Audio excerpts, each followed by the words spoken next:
AICC పిలుపు మేరకు Karimnagar Congress OBC cell విభాగం ఆధ్వర్యంలో స్థానిక అంబేద్కర్ విగ్రహం వద్ద నిరసన చేపట్టారు.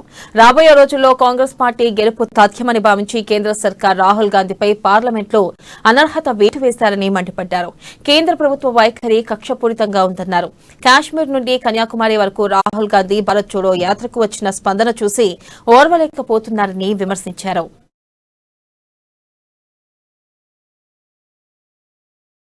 ఈరోజు ఏఐసీసీ పిలుపు మేరకు పీసీసీ అదేవిధంగా ఓబీసీ స్టేట్ పిలుపు మేరకు కరీంనగర్ జిల్లా నడిబొడ్డున అంబేద్కర్ సాక్షిగా రాహుల్ గాంధీ గారిపై ఎంపీగా అనర్హత వేటు వేసినటువంటి బీజేపీ ప్రభుత్వానికి వ్యతిరేకంగా, మోడీ నిరంకుశ పాలనకు వ్యతిరేకంగా ఈ కార్యక్రమాన్ని చేయడం జరిగింది.